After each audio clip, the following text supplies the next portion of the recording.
Okay, so now let's take a look at mental fasting for gains when it comes to your charge level. So let's first start with regular fasting because you notice that I said mental fasting. So first let's start with regular fasting. Maybe it's something you do, maybe it's not. Yet the idea with fasting is that there's these amazing benefits that happen when we're not eating. So it allows the body to take a break and do many restorative processes that it usually can't do because it always has to digest food. And digesting food is an incredibly energy intensive process. So, what this chart shows from Dr. Mindy Pelz is that on one day of fasting, so 24 hours of fasting, we have these different benefits. So one of the few things that I look for is autophagy and HGH. So autophagy is when cells assimilate kind of old broken down cells in the body. And so instead of having those old broken down cells that aren't quite doing the quality of work that they used to, instead of just having them continue in the body and create weakness in our body, breakdown, autophagy is when the good cell or the strong cells assimilate those cells and the new stronger cells are produced. So this is anti-aging. It helps us stay strong. It helps our immune system stay at a high level. And also with HGH, there's a lot of benefits that come into play with fat loss and muscle building. So as we go to day 2, we see that autophagy, boom, blasts up. Day 3, up to the peak. And there's all these different other things as well. Immune reboot is going up as well. Insulin levels going down. So this isn't meant to be, a video on fasting. This is just to show the concept of like, okay, here's an example of fasting where benefits increase in the body. And so now let's take a look at it in terms of mental fasting, increasing your charge level. And this is something that we intuitively know. I mean, there's reasons why jobs and corporations give people vacation. It's like we need to unplug from our work to continue to stay effective at our work.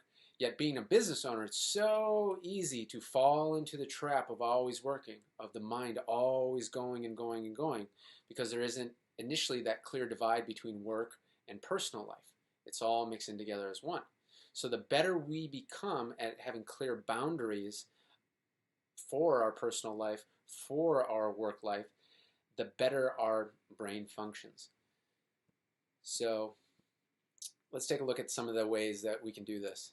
And I got a few fun graphics here. Number 1 is the weekend. So this idea of like, okay, I'm not going to work on the weekends. And when I started doing this, I started finding, and it's such a simple concept, right? Because it's like that's the way the rest of the world works. But as business owners, it's so easy to always be going, going, going. So what I found is that when I take the weekends off, I'm ready to go. Like when I'm ready to go on Sunday, I'm like chomping at the bit. So by the time Monday rolls around, it's like, oh, let's go. Let's blast through this. Now, there's some weekends I definitely work, and it depends on the season of the business. Maybe we're launching something. Maybe it's a time-intensive thing or a structured thing.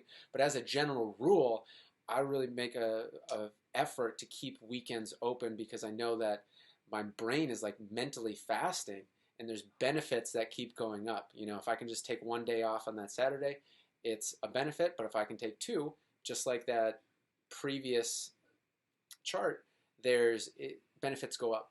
Now, we currently don't have the technology or the tracking to see the gains of mental fasting like this.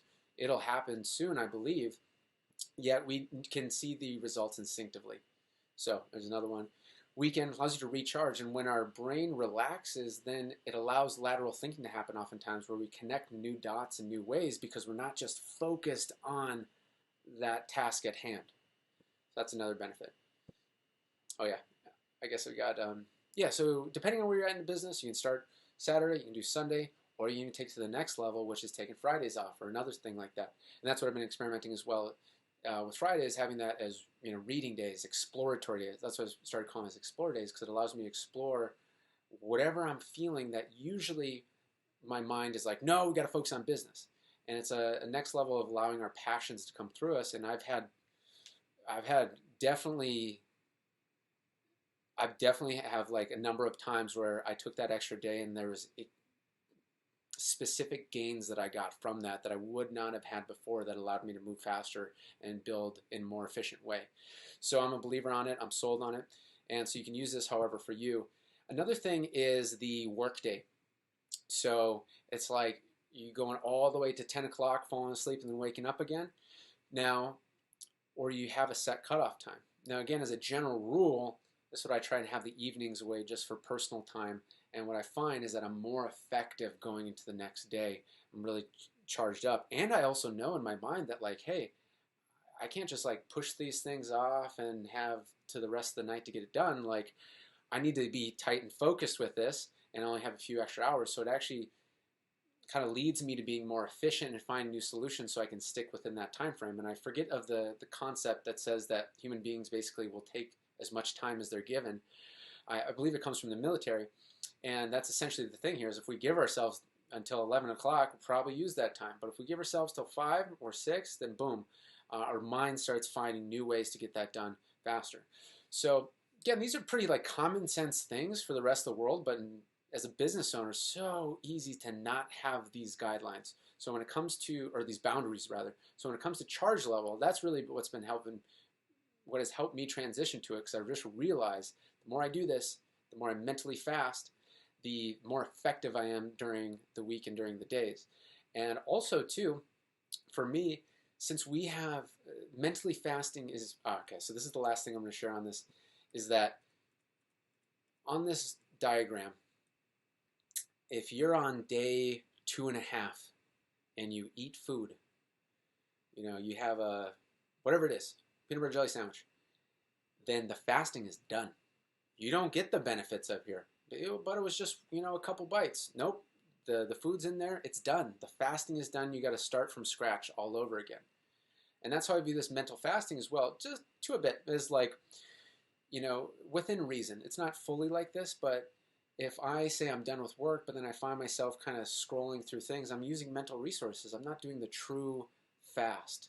So that's where like, yeah, so that's the thing to keep in mind is that like say you go on vacation but you're still checking your emails or still plugged into it, it's not a true mental fast. And maybe depending on where you're at in the business, maybe that's the best you can do at that time. If that's the best you can do, then by all means. Yet this is important for us to understand there's levels. And the more that we can be at a higher level of mental fasting and clear with those boundaries, the better our production happens, our efficiency happens when we're actually doing the work. I'll see you in the next video.